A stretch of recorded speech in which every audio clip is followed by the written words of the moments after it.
오늘은 특별히 우리에게 주신 고린도전서 12장 26절에서 27절까지 말씀을 통해서 한몸 공동체라는 제목으로 함께 말씀의 은혜를 나누고자 합니다. 제가 오늘 PPT를 좀 준비를 했습니다.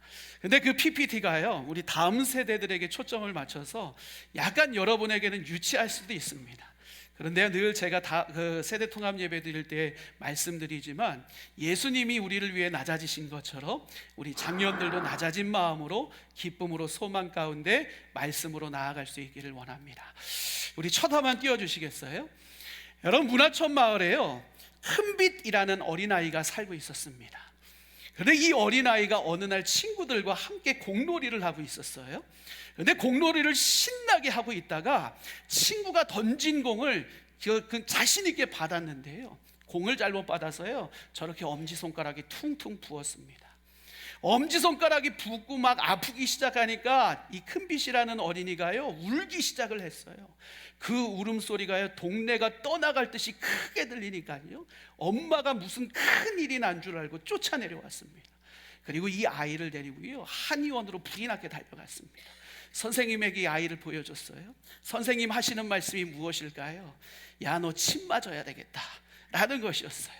아이 입장에서는 얼마나 큰 두려움이 되겠습니까? 한 번도 침을 맞아본 일이 없었거든요. 그런데요, 엄마가 이야기를 해요. 야, 너 침 한 방만 맞으면 금방 이 손 날 수 있고 친구랑 다시 공놀이 할 수 있어. 이 엄마의 말에 속아서요, 침을 맞기로 결정을 합니다. 침을 맞는데요, 한 방만 놀 줄 알았는데 손가락에도 놓고 손등에도 놓고, 그런데 여기서 끝나는 줄 알았는데 이상하게 발에 침을 놓기 시작하는 거예요. 이 아이가 깜짝 놀라서 선생님에게, 선생님, 제가 아픈 곳은 손이라고요, 발이 아니에요. 왜 발에다가 침을 놓으시는 거예요? 막 몸부림을 치기 시작하는 거예요. 그러자 선생님이 이렇게 말씀하셨어요. 큰비사, 우리 몸은 하나로 연결되어 있단다. 그래서 손이 아프면 발도 아플 수 있어. 손과 발을 함께 치료해 줘야지만 우리 몸이 진짜 건강하게 치료될 수 있는 것이란다. 선생님이 이 이야기를 큰비씨에게 전해줬어요. 여러분, 우리 몸은 서로가 서로에게 영향력을 끼칠 수 있는 지체로 구성되어 있습니다.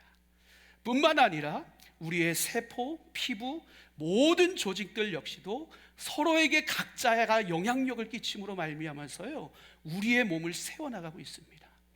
각 지체들이 그 기능들을 온전히 감당할 때에요, 그 몸은요, 부드러워질 수 있고 유연해질 수 있고 때로는 강해질 수 있고 파워 있는 일들을 감당할 수 있는 몸으로 건강하게 성장할 수 있는 것입니다.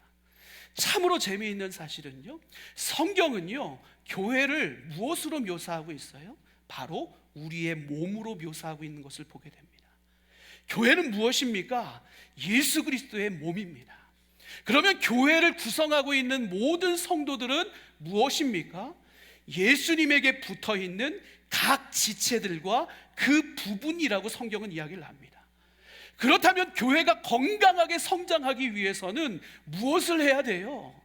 우리의 몸이요, 각자의 기능, 지체에 따라서 기능에 맞게 그 모든 일들을 감당할 때 우리 몸이 건강해지는 것처럼요, 우리의 모든 지체들이 함께 마음을 품고 열심을 다해 공동체를 섬기는 한몸 공동체를 이룰 때예요, 그 몸은 비로소 건강한 몸으로서의 모습으로 교회가 성장할 수 있는 거예요.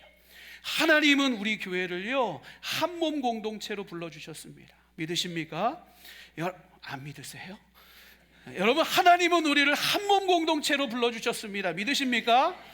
여러분, 그렇기 때문에요, 우리는 한몸 공동체의 의미를 다시 한번 되새기고요, 믿음 안에서 우리 공동체를 견고하게 세워나갈 수 있도록 노력해야 됩니다. 그렇다면 우리를 한몸 공동체로 부르신 주님의 뜻 안에서 우리가 어떤 모습으로 이 공동체를 잘 세워나가야 될까? 여러분, 그것을 위해서 한 교회의 모습을 함께 살펴보고자 합니다. 여러분, 이 교회는 어떤 교회일까요? 오늘 본문 가운데 배경이 되고 있는 고린도 교회입니다. 여러분, 고린도 교회의 모습을 보니까 어떻습니까? 꽤 사나운 모습들이 보입니다. 심지어 몽둥이까지 들고 있습니다. 그리고 한편에 있는 사람들은 어때요? 굉장히 위축되어지고 굉장히 걱정과 근심 가운데 빠져 있는 모습을 보여주고 있습니다. 고린도 교회는요, 이와 같은 교회였습니다. 공동체 하나됨을 온전히 이루지 못한 교회가 고린도 교회였습니다. 각 지체가 서로가 서로에게 선한 영향력을 끼치는 그와 같은 작용으로 몸이 세워지지 않았고요, 오히려 만날 때마다 틈만 나면 싸우는 모습으로 드러났던 것이 고린도 교회의 모습이었습니다. 왜 고린도 교회가 이와 같았을까요? 그 이유는 분명합니다. 고린도 교회에요, 여러 가지 잘못된 분파들, 소그룹들이 생겨나기 시작했기 때문에 그래요. 그리고 그 모든 것의 중심에 있어서는 잘못된 가치 기준으로 접근했기에 고린도 교회에 문제가 발생했습니다. 어떤 파들이 있었습니까? 고린도 교회를 세워나가는 데 있어서 혁혁한 공을 세웠던 인물이 누구입니까? 우리 중고등부 친구들 혹시 아세요? 아는데 겸손해서 대답을 안 하는 걸로. 바울이죠. 그 바울을 통해서 많은 가르침을 받았고 훈련받았던 수많은 사람들이 바울을 중심으로 조직을 이루게 되는데 그것을 바울파라고 이야기를 합니다. 그런데 바울 이후에 고린도 교회를 섬긴 또 다른 인물이 있습니다. 그 인물이 바로 베드로입니다. 베드로가 또한 고린도 교회에서 하나님의 말씀을 가르쳤고 그것에 영향력을 받았던 수많은 사람들이 그 중심으로 모여서 만든 파가 바로 게바파입니다. 두 가지 파만 있었던 것이 아니었습니다. 그 다음에 아볼로라는 사람이 고린도 지역을 방문해서 전도를 하며 복음 전하는 사명을 감당했습니다. 그때 영향을 받았던 사람들이 또 다른 파를 만들었는데 그 파가 이름이 무엇이냐? 아볼로파였습니다. 그런데 이와 같이 사람 중심으로 파를 만들다가 굉장히 미안한 마음이 들었던 것 같아요. 적어도 자신들이 믿고 있는 분이 누구예요? 예수 그리스도 아닙니까? 그래서요, 그리스도파라는 것을 만들었습니다. 여러분, 그런데 이 모든 것의 중심에는 누가 있어요? 대부분 사람이 있었다는 거예요. 사람을 통해서 영향을 받았고, 사람을 통해서 은혜 받았고, 사람을 통해서 무언가 감동을 받은 것을 자신들의 믿음으로 표현해내는 것으로 그 파를 이루게 되었다는 거예요. 그런데 그것이 모두에게 선한 영향력을 끼쳤던 것이 아니라 오히려 불편함을 줬습니다. 분열과 갈등을 일으켰습니다. 서로가 사랑하고 아끼고 공감하며 모두를 품어주는 것이 아니라 그와 같은 모습을 통해서 연합하고 일치를 추구하는 것이 아니라 각자가 따르고 있었던 사람들, 각자가 은혜 받고 있었던 사람들을 쫓아다니면서 그곳 가운데 갈등을 일으키고 분열을 일으키는 안타까운 모습으로 고린도 교회 가운데 이와 같은 모습이 드러났습니다. 여러분, 이 모습을 너무너무 안타까워하고 마음 아파하는 인물이 있었습니다. 그 인물이 누구일까요?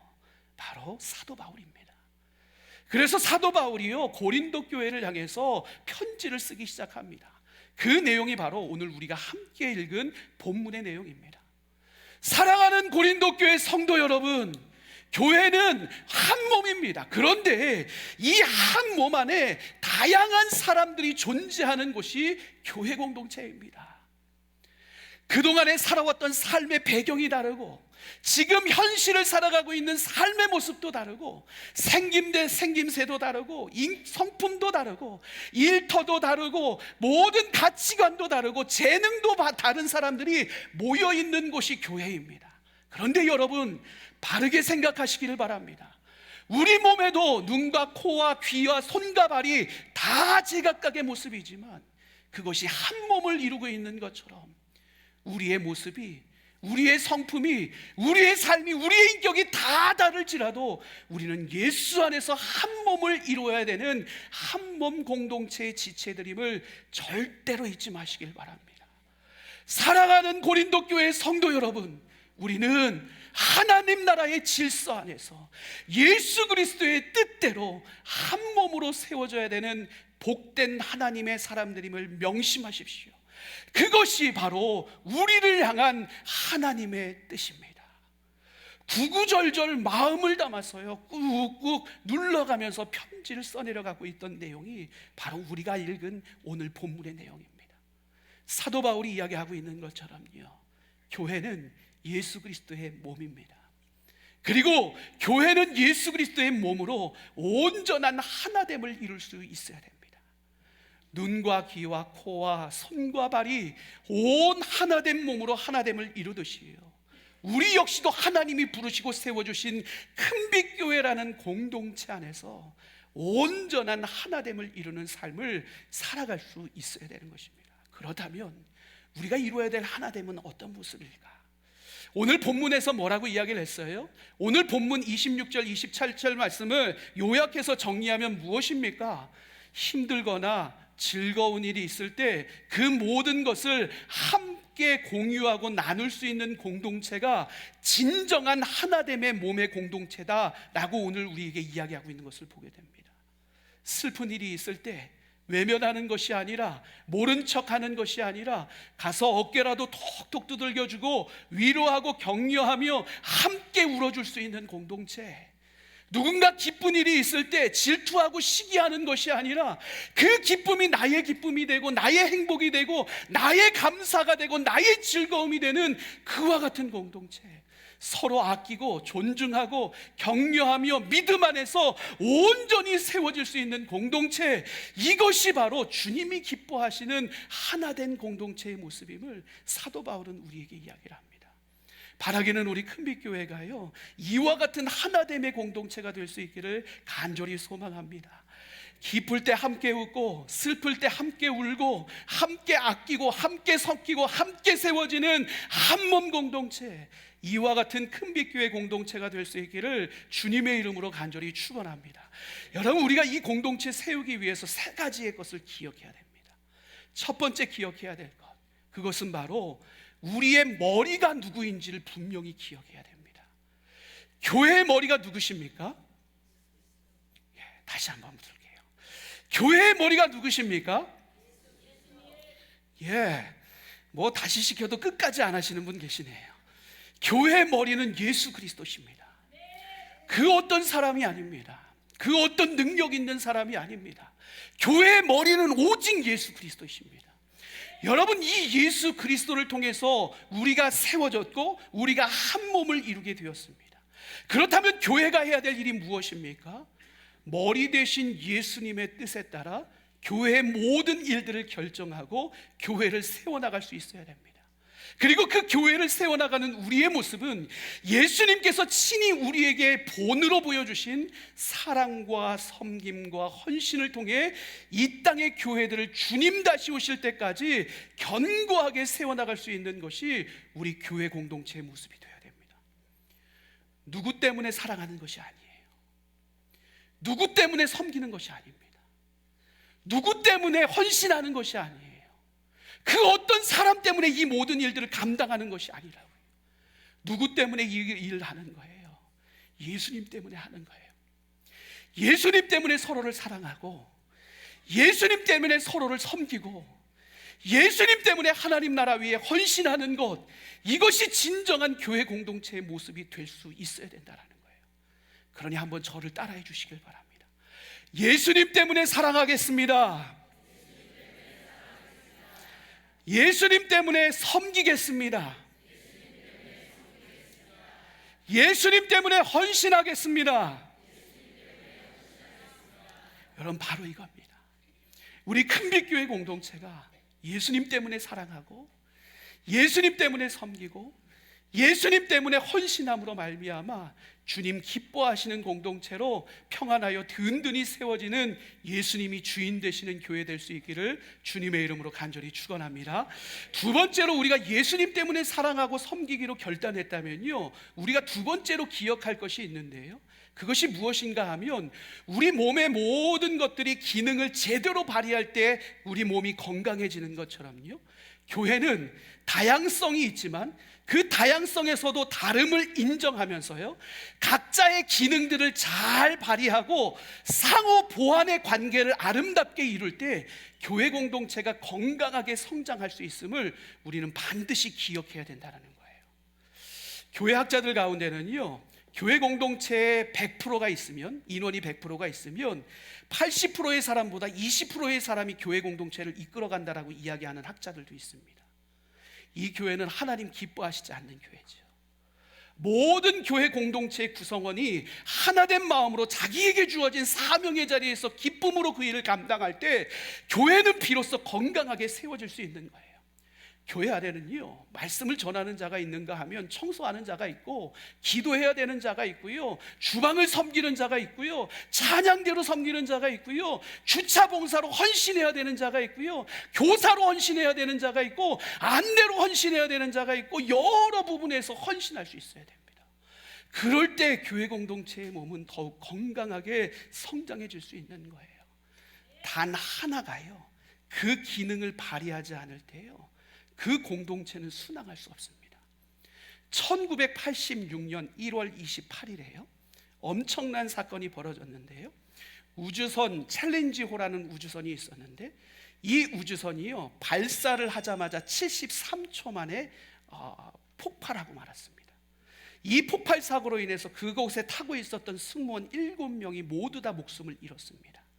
이 사고가 왜 났을까 구체적으로 점검하고 또 점검해 봤더니요, 고체 에너지를 발생시키는 기구가 있는데, 그것과 본체를 연결하는 그 호스에서 고무 바킹이 떨어져 있는 부분을 발견했습니다. 어떻게 보면 굉장히 사소한 부분 아닙니까? 신경 쓰기 어려운 부분이에요. 그런데 그 사소한 것 하나가요 엄청난 효과, 엄청난 사건을 만들어냈다는 거예요. 우주선에는 수만 개의 부품이 있습니다. 근데 그 수만 개의 부품 가운데서 단 하나의 부품이 제 기능을 발휘하지 않으면요, 그 우주선은 아무런 소용 가치가 없는 우주선이 되고 맙니다. 하나님의 교회도 마찬가지입니다. 하나님이 세우신 교회 공동체의 몸에는 다양한 기능을 감당해야 되는 자리가 있습니다. 그 자리를 외면하고 그 자리를 지키지 않을 때 교회 공동체는 세상의 물결과 싸우며 나아가야 되는 것에 있어서 순항하는 데 어려움을 겪게 되고, 보다 많은 이들의 헌신들이 없음으로 말미암아 사충우돌하고 흔들리며 쓰러질 수밖에 없는 교회 공동체임을 우리는 절대로 잊지 말아야 됩니다. 그러기에 교회 공동체 안에 있는 여러분 한 분 한 분은 너무나도 소중하고 가치 있는 분들입니다. 여러분들이 교회를 지켜나가고 여러분들이 교회를 세워나갈 때 우리 큰빛교회는 앞으로도 영향력 있는 교회로 든든하게 쓰임받을 수 있음을 우리는 절대로 잊지 말아야 됩니다. 그러게 옆에 분 한번 바라보시고 이렇게 고백했으면 좋겠습니다. 소중한 분을 몰라 뵈서 죄송합니다.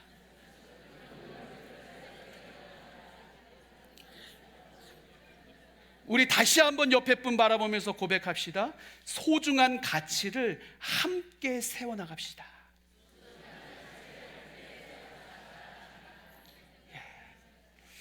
여러분, 이 고백대로 이루어질 수 있게 되기를 간절히 소망합니다. 우리 모두가 서로가 서로를 가치 있게 여기고 소중하게 여기고 그 가치 있고 소중한 자리를 내 스스로 잘 지키고 믿음 안에서 서로 격려하며 하나됨을 이루는 교회, 그 한 몸 공동체를 통해 하나님께 영광이 되고 하나님 앞에 앞으로도 귀하게 쓰임받는 복된 큰빛교회 공동체가 될 수 있기를 간절히 소망합니다. 마지막으로 우리가 기억할 게 있어요. 이 그리스도의 몸을 이루는 것은요, 우리의 힘과 지혜와 능력으로 다 되지 않아요. 그러기에 무엇이 필요한 거예요? 오늘 무슨 주일이라고요? 성령 강림 주일이라고요. 성령님이 필요합니다. 여러분, 우리 가슴 가운데, 우리 마음 가운데 참 하나님이 축복하셨는데요, 그것은요, 같은 성령이 우리 안에 존재하고 있다는 거예요. 장로님에게도 권사님에게도 집사님에게도 성도님에게도 다 같은 성령이 있습니다. 우리 할아버지에게도 할머니에게도 남편에게도 아내에게도 우리 어린아이들에게도 청소년들에게도 다 같은 성령이 있습니다. 그러게 우리가 이 성령의 능력에 붙들리고 성령의 능력에 의해서 쓰임받기 시작할 때요, 우리는 진정한 하나됨을 이룰 수 있습니다. 성령님께서 우리 안에 어떤 일을 일으키세요? 교회를 세우신 성령님께서요, 그리스도의 장성한 분량에 이르기까지 성장케 하시는 것 성령의 사역입니다. 우리의 믿음을 성장케 하고 성숙케 하는 것 성령의 사역입니다. 우리로 사랑함으로 말미암아 빛과 소금의 역할, 그 능력 가운데 감당케 하는 것 성령의 사역입니다. 그러기에 우리는 어떻게 해야 돼요? 성령 충만해야 됩니다. 사랑하는 성도 여러분, 여러분 모두 성령 충만하시길 바랍니다. 여러분 안에 있는 성령의 뜨거움과 열정과 하나됨을 통해 공동체의 하나됨을 이루고 귀하게 믿음 안에서 전진함으로 말미암아 끊임없는 복음의 사역을 기쁨으로 감당할 수 있는 여러분, 우리 큰빛교회 공동체가 될 수 있기를 주님의 이름으로 간절히 축원합니다. 여러분, 우리는 이처럼요, 예수 안에서 내가 해야 될 도리를 감당하며 성령의 능력으로 우리가 하나됨을 이루어 그 모든 일들을 파워 있게 감당해야 됩니다. 여러분, 이 길 가는데요, 우리가 명심해야 될 것이 있습니다. 제가 사진 하나 보여드릴게요. 여러분, 이 일을 기억하세요? 꽤 오래된 일이에요. 거의 10년 정도 지난 일인 것 같아요. 여러분, 갑자기 오늘 이 말씀 준비하면서 이 사건이 생각났어요. 여러분, 용인의 한 초등학교에서 일어났던 일입니다. 저기 키가 제일 작은 아이가 있어요. 저 아이가요, 키가 잘 자라지 않는 병이 있는 아이예요. 이 아이에게 너무너무 싫은 환경이 있었는데 체육대회였어요. 달리기에 나가면 맨날 꼴찌하거든요. 이 모습을 친구들이 지켜봤어요. 그리고 몇몇의 친구들이요, 이 연약한 친구를 위해서 하나의 계획을 만들기 시작해요. 그래, 우리 6학년 마지막 가을 운동회인데 이 친구에게 선물을 주자. 그래서 이 친구들이 생각해낸 것이요, 출발선에서 연약한 친구의 손을 잡고 함께 뛰어가기로 결정을 해요. 그리고 이 마음을 담임 선생님에게 나눕니다. 담임 선생님이 너무 좋아하시지요. 그렇게 해라. 당일이 왔어요. 출발선에서 씁니다. 탕 하는 총소리와 함께 친구들이 달려나가기 시작합니다. 그런데요, 이 친구들이 중간쯤 갔다가 발길을 돌려서 다시 출발선으로 오는 거예요. 이 친구는 낙심하고 또 꼴찌하겠구나 생각하고 절망하고 있었는데요, 친구들이 돌아오는 모습을 보면서 놀랐어요. 그리고 손을 잡고 함께 걸어가기 시작하는 거예요. 이 친구들은 어떻게 됐어요? 공동 1등이 됐어요. 이것이요, 이 사진이 온라인에 퍼지면서요, 모든 이들에게 감동을 안겨주었어요. 왜 그랬을까요? 세상은요, 경쟁하거든요. 누군가를 밟고 일어서야지만 내가 승리하거든요. 다름을 인정하지 않고 나만 잘 살면 되거든요. 그런데 이 어린아이들이 보여준 것이 무엇이었어요? 다름을 인정하고 하나됨의 가치가 무엇인지를 모든 어른들에게 보여줬어요. 그러기에요, 이 사건이 모든 이들에게 감동의 물결을 일으키기에 충분했던 따뜻함이 되었던 거예요. 여러분, 이 따뜻함이 우리 공동체에도 필요한 줄 믿습니다. 서로의 다름을 인정하고 그리고 각자의 기능들을 감당하며 하나됨의 가치를 바라보며 함께 믿음의 사명의 길을 달려가는 공동체. 때론 지쳐 쓰러져 있는 지체를 일으켜 세우고 격려하며 눈물을 닦아내며 함께 믿음으로 예수 안에서 이 길을 달려가는 공동체. 한 사람의 슬픔이 모두의 슬픔이 되고 한 사람의 영광이 모두의 즐거움이 되는 건강한 공동체. 이 교회 공동체로 우리 교회가 세워질 때 우리는 하나님께 영광이 되고 세상 사람들에게 칭송받는 교회로 앞으로도 귀하게 쓰임받는 교회가 될 수 있을 것입니다. 성령이 하나 되게 하신 것을 힘써 지키라. 하나님은 우리에게 말씀하셨습니다. 성령이 하나 되게 하신 것을 힘써 지킴으로 말미암아 연약함을 보듬어주고 상처를 감싸 안아주고 그리고 우리가 함께 이 길을 성령 안에서 달려나감으로 말미암아 우리의 그 하나됨의 믿음의 발걸음이 하나님께 영광이 되고 그리고 복음의 열매로 이 땅 가운데 풍성하게 맺혀지는 삶을 살아가는 우리 모두의 삶, 우리 큰빛교회 공동체의 모습이 될 수 있기를 간절히 소망합니다. 여러분 모두가 예수 안에서 행복한 신앙인들 되시기를 바랍니다. 그 행복을 풍성히 나눔으로 말미암아 여러분들이 축복의 통로가 되어 큰빛교회의 40년, 50년, 100년을 이끌어가는 복된 일꾼으로 쓰임받게 되시기를 주님의 이름으로 간절히 축원합니다. 기도하겠습니다. 사랑의 주님 감사합니다.